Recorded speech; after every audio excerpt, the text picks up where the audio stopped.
Ladies and gentlemen, welcome to World of Warships with the Real Crisis.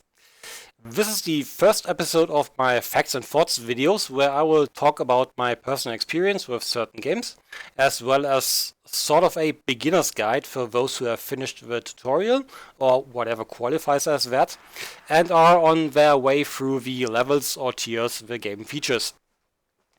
World of Warships is the game I have been playing the most in the last few months, and it will be the first game I will be playing on my stream, since there are some challenges I really want to get done, and I'm really looking forward to that. I'll start off with a few words about the progression through the tiers you have in the game, and a few recommendations concerning them. At Tier 1, you only get into cooperative battles, aka games versus bots, or the AI. I personally had it pretty easy getting to Tier 3, which is considerably far into the game, and some of the more interesting ships only playing cooperative battles, and in my opinion, that is a pretty good way to go in the early stages of your naval career. Why is that? Well, the AI in the game is very good. It's definitely not a pushover of any sorts, and if you want to win against it, you really have to learn the ropes of playing this game. Additionally, you can train with your early ships to learn the differences in handling and armament, which will help you evaluate the qualities of the ships later on. Now, for people like me who gets bored with anything that stretches over a long period of time, here's a bit of useful information. The first real experience gap in World of Warships. You will see that as soon as you made your way to Tier 4 and start progressing towards Tier 5. The game turns into a real grind from here on. Like, you have to get a really huge amount of experience to get the next ship down the line. So if you really like this game and want to make it to the top tier ships, prepare yourself for a bit of a lengthy period of farming XP. That said, on tier 5 you get an array of really good ships which are absolutely fun to play, which makes this a lot easier to endure in my opinion. Well, except for the Furutaka, the Japanese cruiser. That thing is just garbage. Let's talk a bit about the ship types, shall we? There are 4 types of ships currently in the game. Destroyers, cruisers, battleships and aircraft carriers. And they all require a different playstyle and things to consider in battle. Now, I won't go into full detail how each ship type could and should be played, because there are other YouTubers, like for example I Chase Gaming or The Mighty Jingles, who do a very good job showing and explaining everything you need to know about that. And you can check them out from the front page of my channel where I have the links to them. However, there is one thing I found missing in both the game tutorial and most of the video content on YouTube, which I think needs to be explained and is a core principle of the game, so it should not be spared out. The issue for me was with destroyers in particular, and every ship that has torpedoes in general. I noticed it playing the first Japanese cruisers, which get torpedoes as well. Like the main guns, you have to aim the torpedoes manually, and you have to add lead to let them intercept the course of a ship.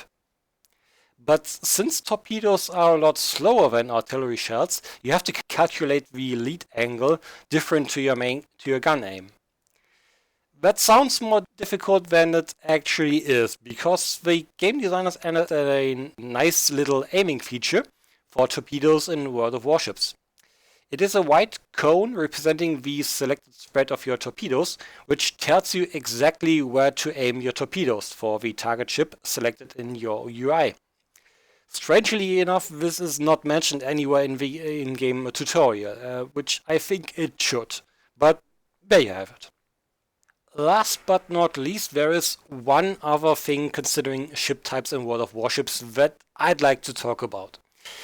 Which ship type is best when fighting against another ship type? For example, if you want to kill destroyers, which ship should I use? This is something that's popped into my mind when I started the first of the Arpeggio challenges to get the special Arpeggio Congo battleship.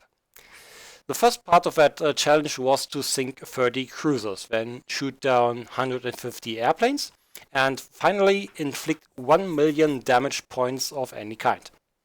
Parallel to that challenge, there was the Myoko challenge, which was pretty similar. The only real difference was that you had to sink 30 destroyers instead of cruisers for the first part. Initially, I made the mistake to try and sink the cruisers with a battleship. Needless to say, it was a bad idea. It is true that if a cruiser comes close to a battleship, you can sink it pretty easily, but that is not the best way to sail a battleship. In a battleship, you want to attack from a great distance, at least in the first stages of a battle. At those big distances, cruisers can easily dodge every shot you fire, if they would hit at all, that is. And if they come close enough that you can hit them reliably, you're almost always better off running away to get out of their range. So what better way is there to hunt cruisers? Easy. Take a cruiser. You can chase other cruisers more easily that way, since most cruisers have higher speed and mobility than battleships.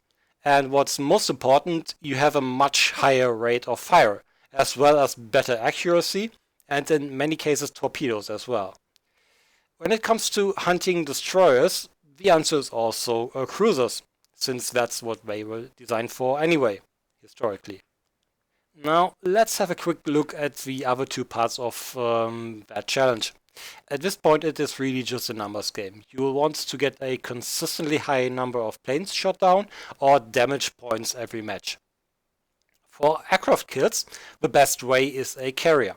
You can shoot down a lot of planes with cruisers and battleships as well, but there is no guarantee that there will even be a carrier in the match. So playing a carrier yourself is a much more surefire way to get there. That said, I also recommend playing the American carriers, which I didn't, since they have larger squadrons and get the option for 2 or more fighter squadrons, which will make it a lot easier as well. The 1 million damage points can really be done with any ship you want. However, what I did was playing battleships for that, since you can do a lot more damage much more consistently than with our ships. So that's it for the first episode of Facts and Thoughts here on my channel. Please feel free to tell me exactly what you think about it in the comments below, and hit that like or dislike button. Every response is welcome, really. And if you liked it, watch out for my upcoming uploads, and of course visit my Twitch channel to see some real gameplay of my featured games. I'll see you guys on the high seas, so take care and until next time.